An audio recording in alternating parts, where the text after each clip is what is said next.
So we're driving towards the trailhead of Pillsbury Mountain, and it is a logging road essentially. It's not like terribly impassable, but I wouldn't bring a Prius. But you know, your Subarus will be fine. We have the Tahoe, that's fine. A couple spots are lumpy, and it's not maintained in the winter, it said, so I think it said it was closed from December 1st on. Yeah. But it's about 6 miles of unpaved driving.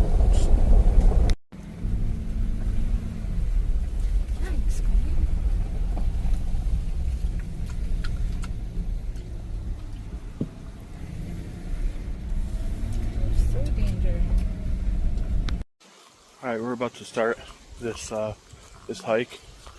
The Subarus will make it.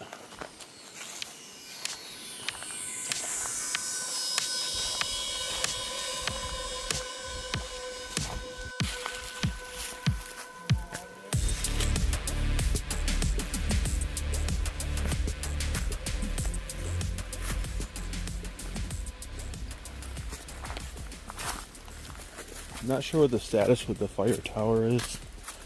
I've seen that the cabin's closed, that the cabin's removed. That sign said it's going to be fixed by the end of 25, so we'll find out when we get up there. It is September 28th, about 2:30 p.m. It is a little over 70 degrees. And we're going. Doing this bridge. We're like half a mile into it, and it has been just kind of like rocky, leafy steepness the whole way. Like no, not like hard, but hard enough to make you stop.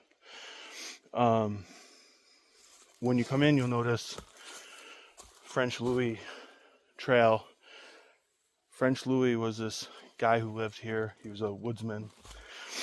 He was French Canadian, born in like the mid 1800s, and he sustained himself trapping and just living off the land. And this was his turf. And what they say is that he would go into town once a year into speculator with all his furs and sell everything, take all his money and buy a bunch of whiskey and tobacco and supplies for the year. Then he'd have a bender for a week and drink all his whiskey, then go back up into the woods. And he also did like guides for rich people that would come out here and want to have a wilderness experience. So we're looking at French Louis today. No sightings yet.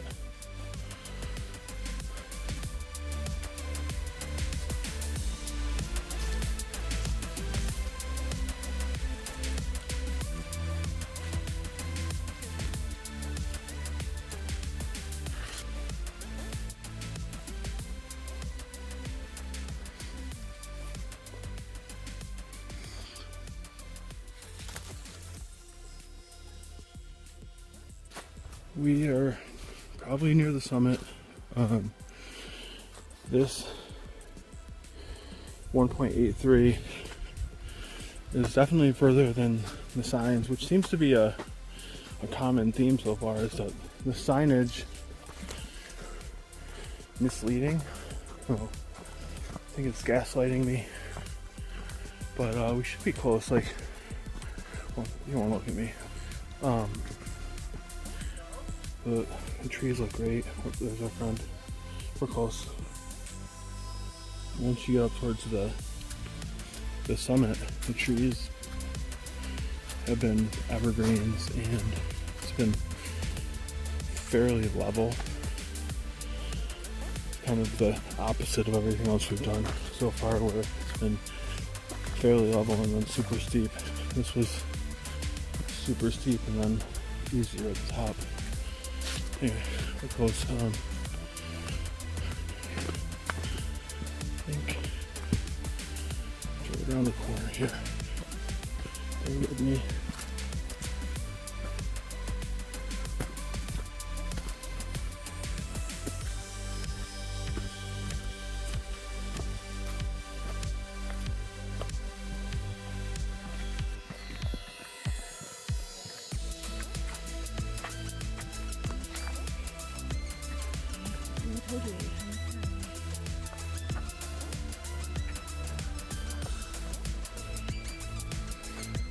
You can't get into the cab of the fire tower, but it's high. Apparently the view is still good.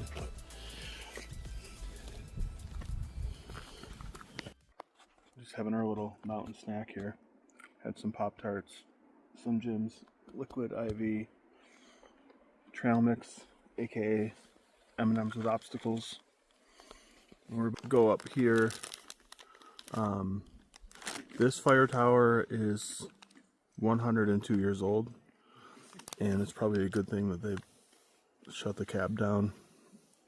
It doesn't look great, but the structure will probably not fall over today. It's very windy up here. Just like I was saying, just at the bottom of the cab area, you can't get in. I don't think I want to get in. It's freaking gorgeous up here. Very windy, very high up. Just try to get it out of your mind that you're in a 100-year-old metal skeleton. And just focus on the beauty. Erin chose to stay down a level. She's somewhere underneath me, I hope.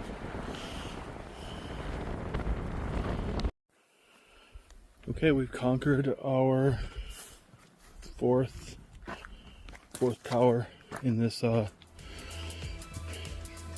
this year. Actually, no. Whatever. This is the fourth one that we videoed. And we are descending. It took us nearly about an hour and 45 to get up, which was crazy because it's really not that far. It was very slow moving for us. We did go out a little bit last night, so maybe that had something to do with it. We will check in with you at the bottom. Okay, we made it back. It was pretty much, we hit the average all trails number again of like 3 hours. It was 3.6 miles. It was I feel like I say this every time, but it was definitely harder than I expected. It was quite erect. Yeah. I think I mentioned it earlier, like the beginning, like right away you're going straight up, and it continues that way pretty much for a mile, and then it tapers off a little. It's pretty tough for a short hike. And I mean, I guess I saw that coming because it was estimating 3 hours on a 4-hour hike, less than 4-hour hike. But it was good. The view was not as good as some of the other fire towers, but probably, you know, if there was the cab you could get into and enjoy it a little more, it would be better. But I'm probably not going to see that. I would imagine that at some point this will be one of the ones they take down, because I think it's one of the older ones. Anyway, I think that is it. Next week we plan on bringing the jet boil and having a proper lunch, so stay tuned for that.